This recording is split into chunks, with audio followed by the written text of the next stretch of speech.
Hi, my name is Krista Vargas. Some of you know me, some of you only know me because of what you've seen and what you heard, these few distorted snippets that the media has portrayed of me and of the judge recently, and due to the fact of what the JTC, the Judicial Tenure Commission, has allowed due to their disliking. So a lot of the information out there has been omitted and taken into pieces that only you are allowed to see because of how they want you to see it.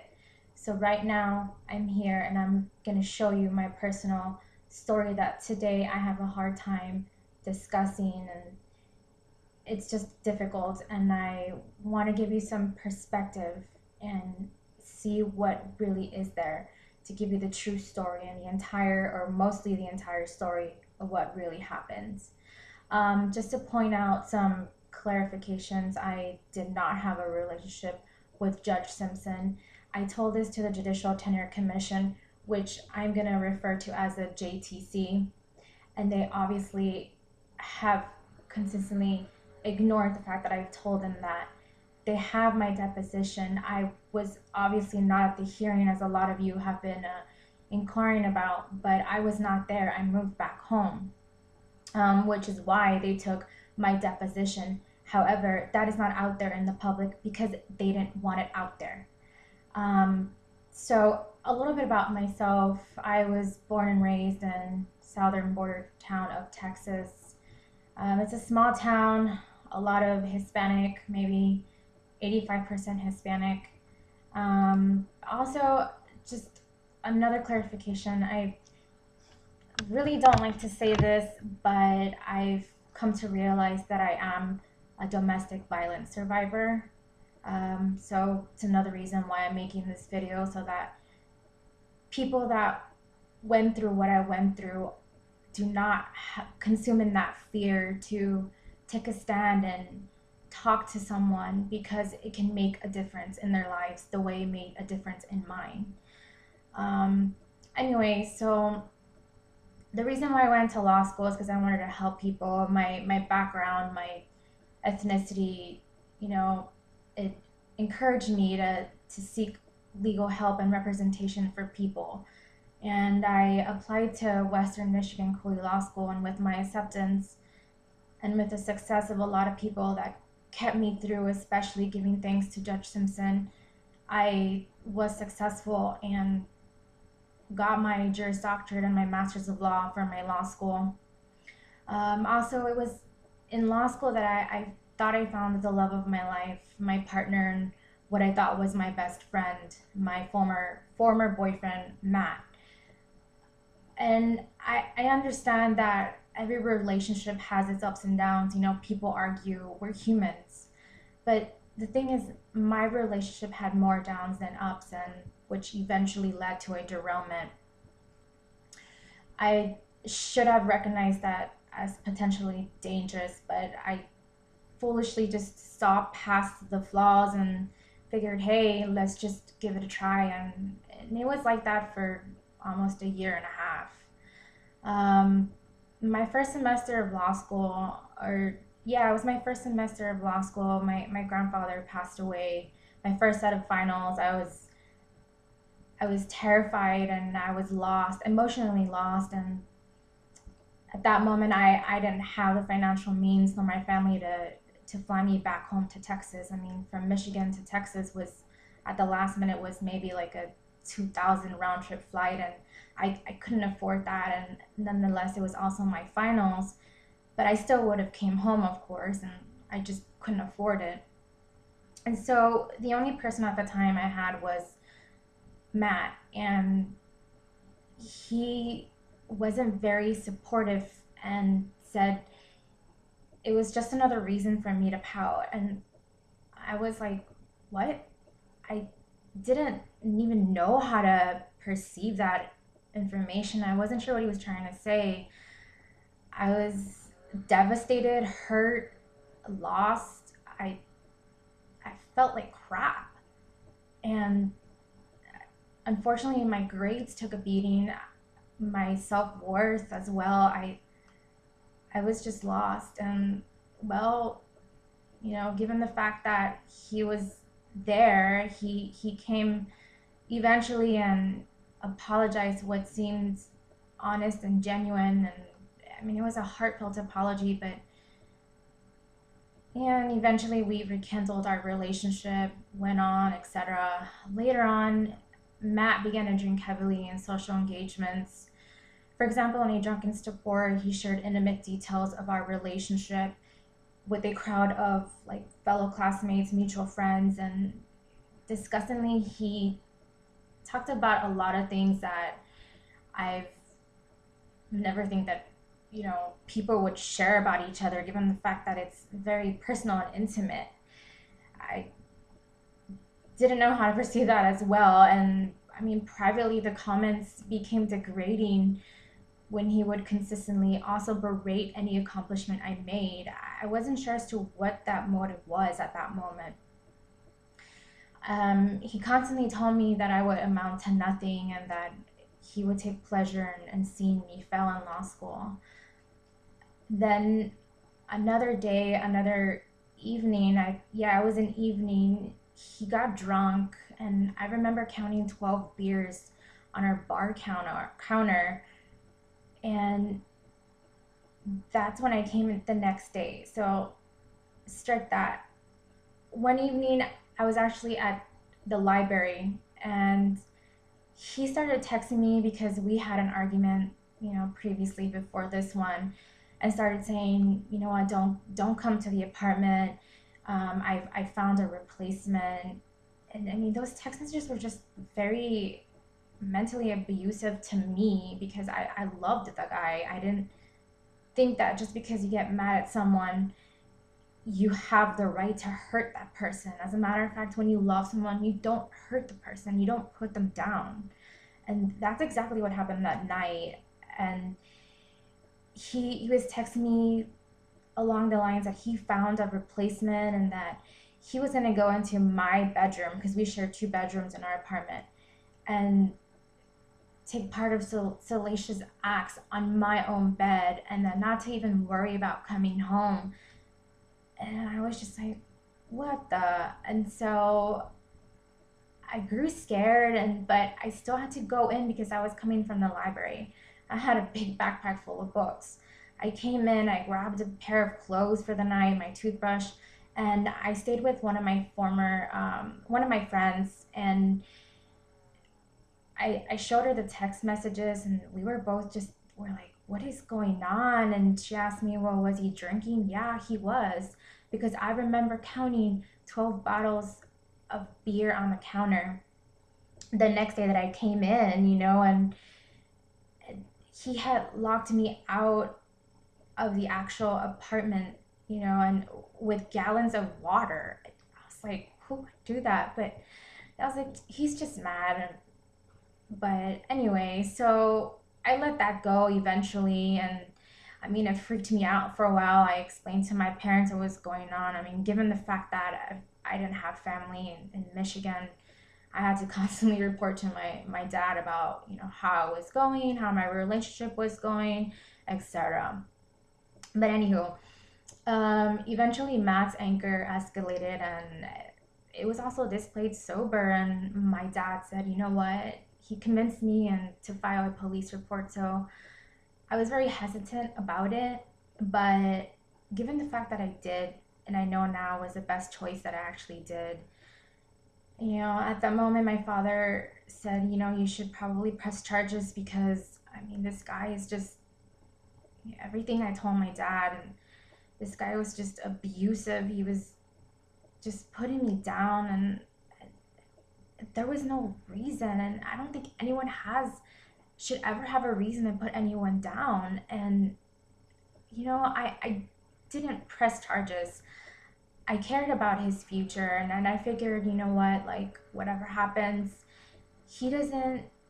my theory was he didn't need justice help. He needed more psychological help than anything. So I just said, what, let me just file an information report in case anything happens. It's at least there, versus like what happened to Crystal, etc.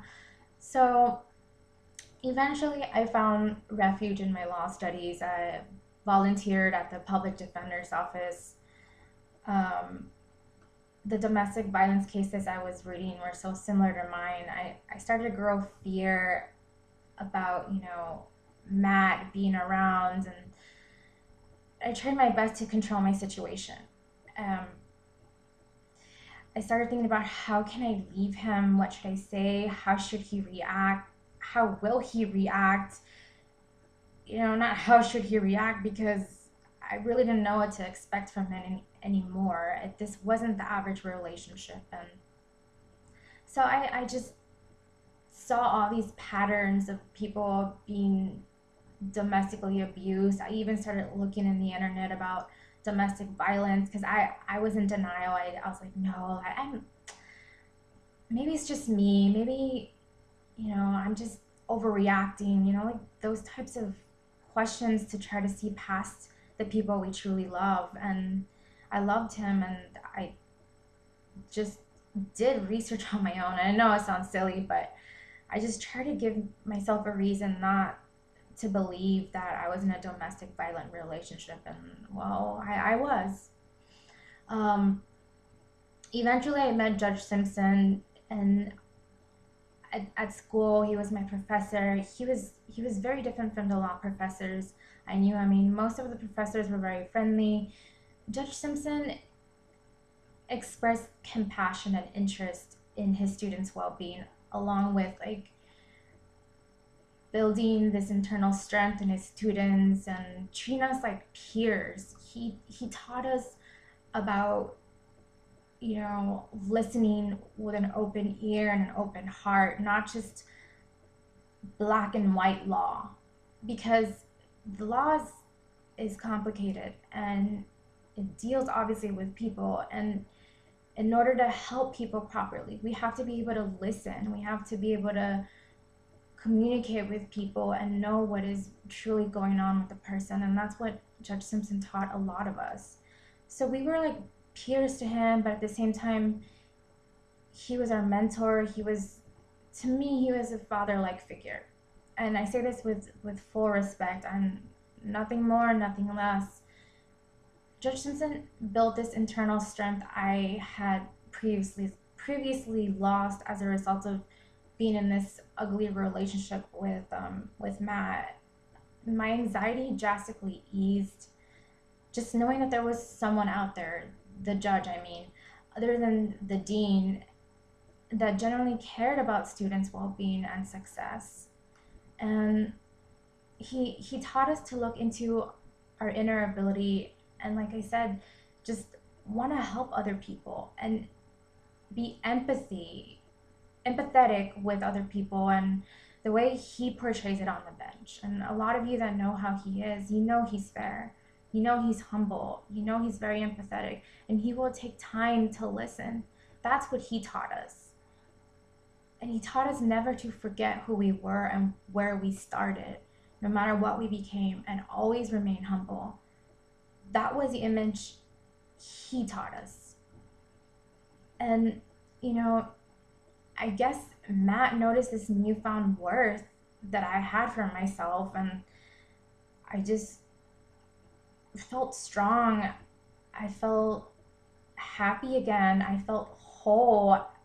I didn't realize what I was going through until after I started taking part of all, these internships and just being involved and not making my relationship a priority with just school. And then Matt noticed that I was looking for an opportunity to leave the abusive relationship after describing my fears that caused from the experiences with him.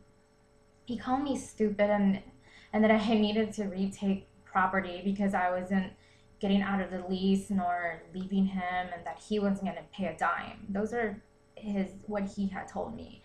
And I mean, basically, I can just sit here all day discussing with you about Matt's behavior, but I don't have all day, and I'm sure you don't either.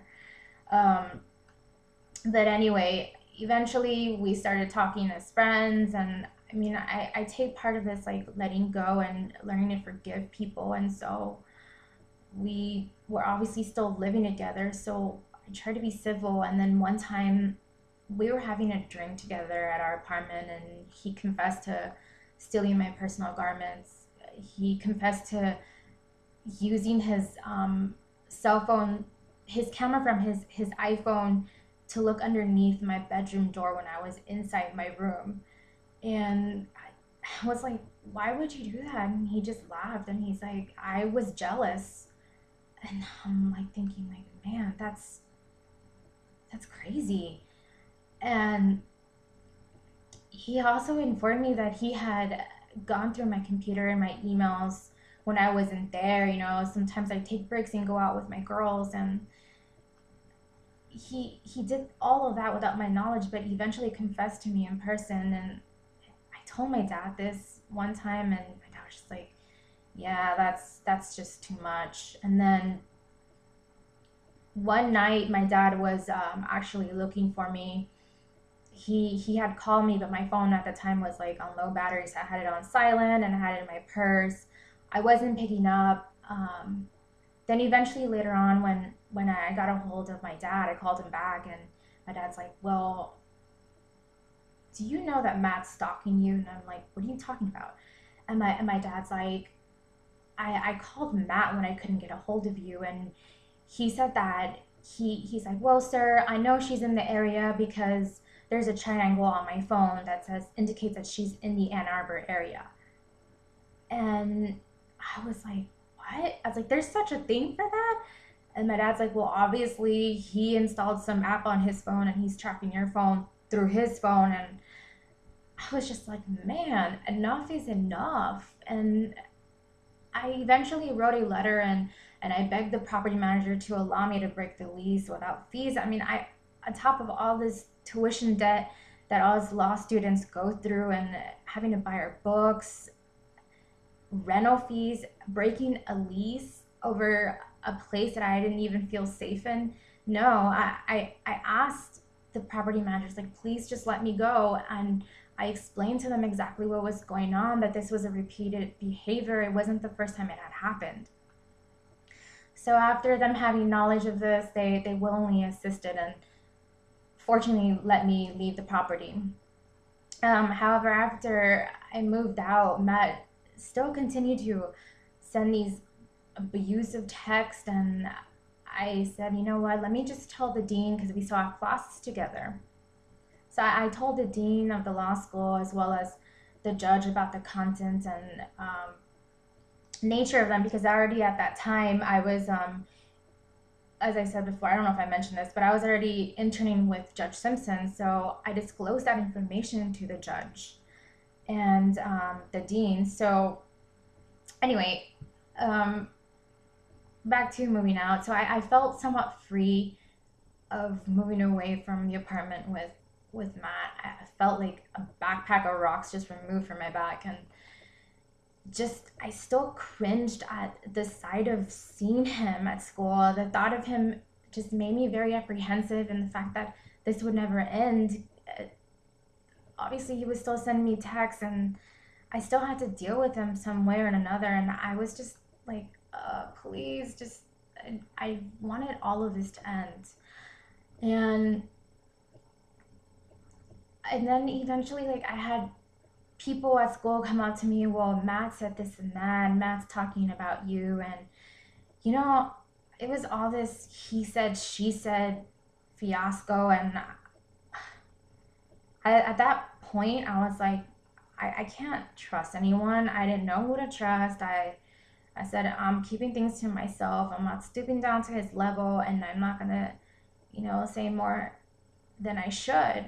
And I'm just not gonna trust people anymore, because I don't know who's on whose side. And I quite frankly, I wasn't asking anyone to be on anyone's side, but I just wanted nothing with him.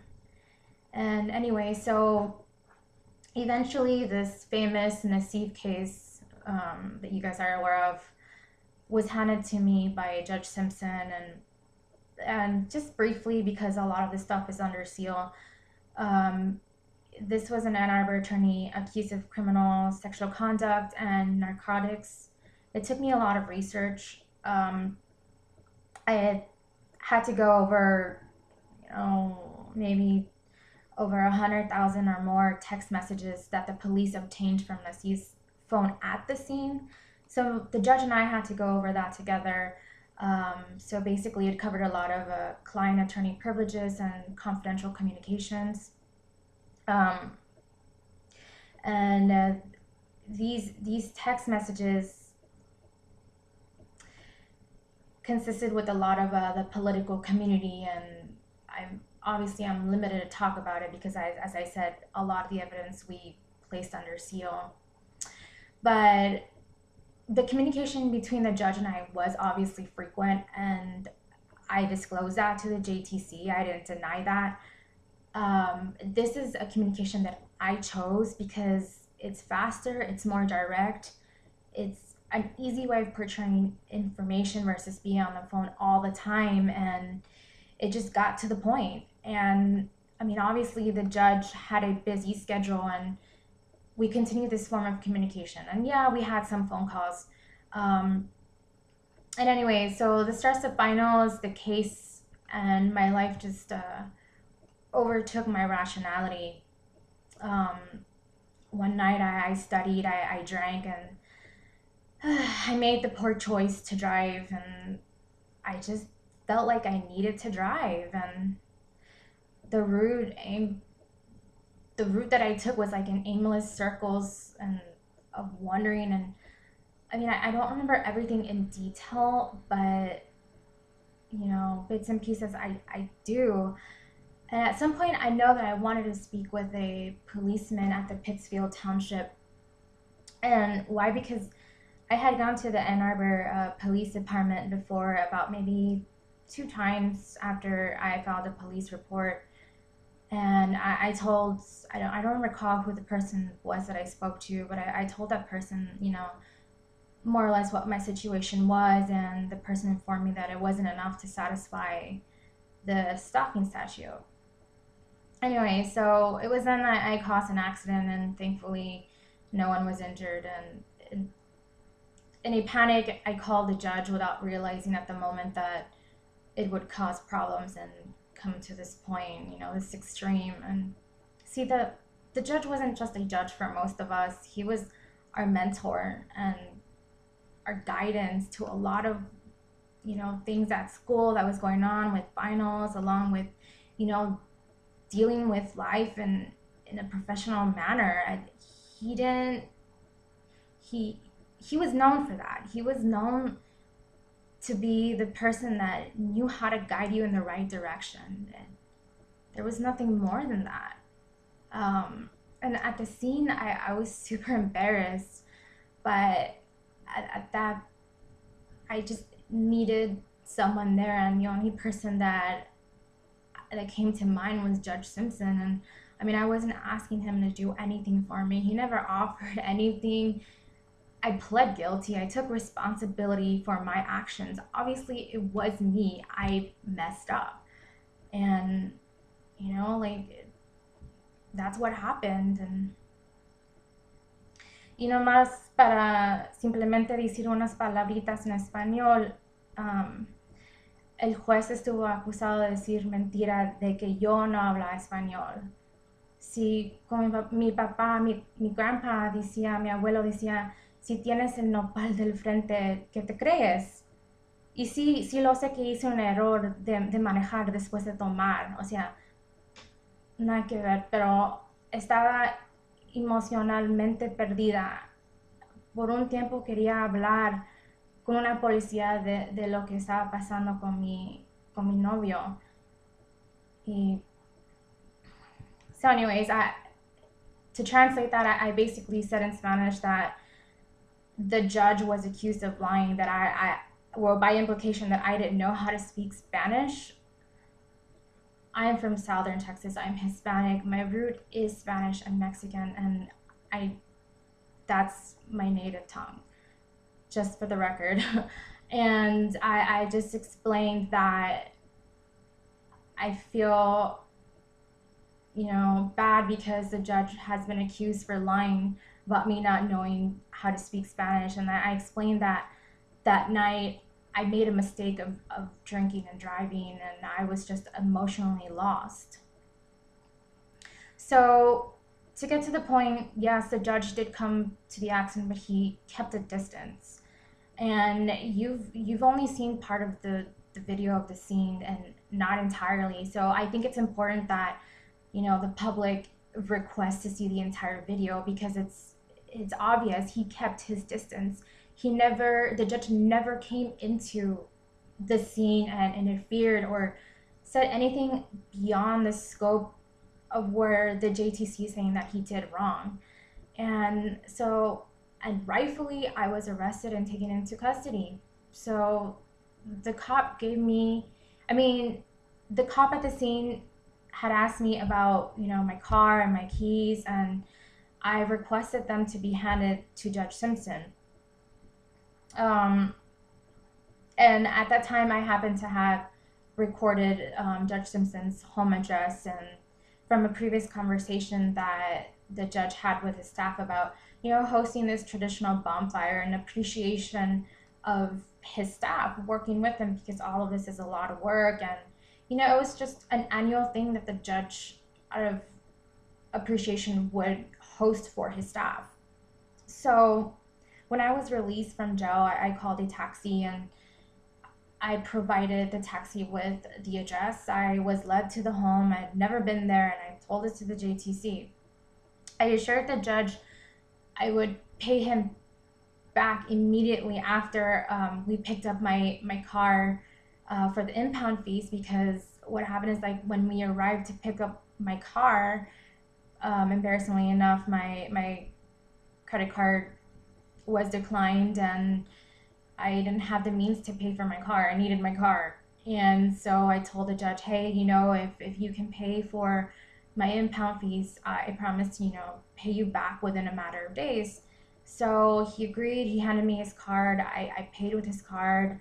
I called my parents. I disclosed what had happened. I told them that I owed the judge money, and so they helped me out with the fees. And within a matter of days, we paid the judge in full.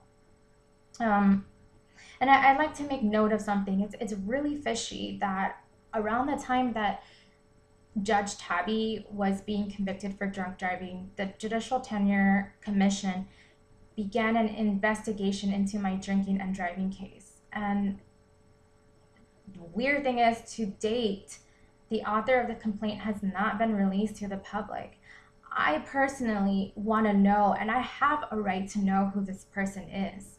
If my image is being smeared in this manner, where only bits and pieces of, my story is out there and omitted because of what's been released, I have an even more right to know about who this person was, who the master of this plan was, and I'm gonna find out.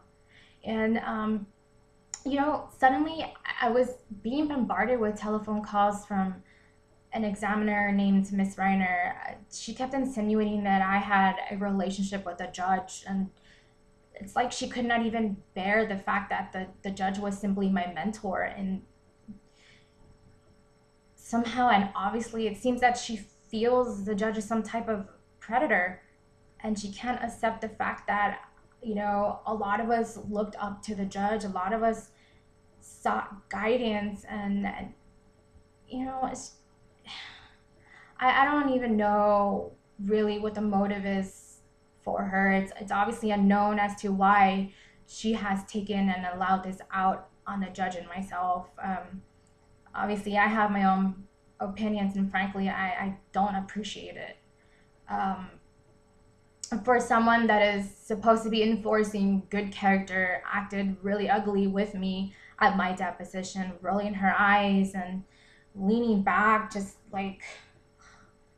huffing and puffing, and eventually calling me a hostile witness when she herself contradicted what was previously said at an informal interview that I had told her. And it's like she just wanted the fact that, I don't know if it was for impeachment purposes for her, but that's so wrong. And she just straight out called me a hostile witness on my own deposition for something that she said I had told her before, which was not even true. And I even gave her my police report, my letter to the complex, and unless I guess I had a broken leg or was stabbed to death or partly stabbed, I don't know. I guess I never suffered from domestic violence and now claims that the judge used this as an excuse. I mean, gee, thanks. That's just painful to realize that you can sit there for hours and explain to someone what happened to you, what you've been through, and you know, I even cried on my deposition, and it's like it those tears. I mean, you can't just force to cry. I still felt the pain when I was talking to her in my deposition, and she just sat there with her arms crossed and just with this smirk on her face, and it hurt. And I mean, well, circumstantial evidence, I feel that all this might be a root of racism towards the judge and I. And I mean, that needs to stop. That needs to stop now. And insisting that everyone must comport to an antiquated form of behavior and communication belies the progress that the legal system has made at the behest of a new generation of lawyers. I mean, these aging relics cling to the notion that the judges should stand above everyone and just peer down their noses at any mingling with the masses. And that's really not what the law is about. That's really not what it is, what a judge is. I don't have to be a judge to know that. And, obviously, for many people that know Judge Simpson, you all know that he does not fit into that stuffy old mold of theirs. That Judge Simpson breaks that mold in a dignified and respectful way. And I mean, just to conclude again, there was never a relationship. The JTC knows this. They've been told this. No one, I'm sure you haven't seen my deposition, nor my letter to my complex, nor the complete video of, the scene where I was arrested, I was investigated, etc.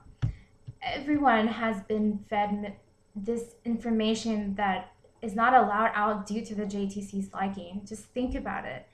And this is exactly why victims of domestic violence refuse to complain about the violence in their lives. They refuse to talk to people for fear of their story being a mockery to others' ears. And just one last thing, not every hero has to come with a badge and a weapon, nor a notebook and a pen. Judge Simpson, I know this is a really difficult time right now to just realize how ugly people could be. And, I really, like I said, I have my own opinions as to why all this started. But there's still a lot of ugly out there, a lot of racism. And I know this is hard for you right now, and I'm sure it is.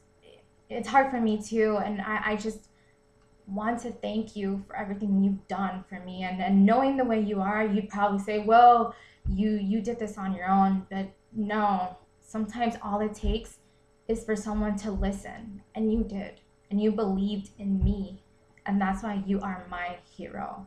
Thank you.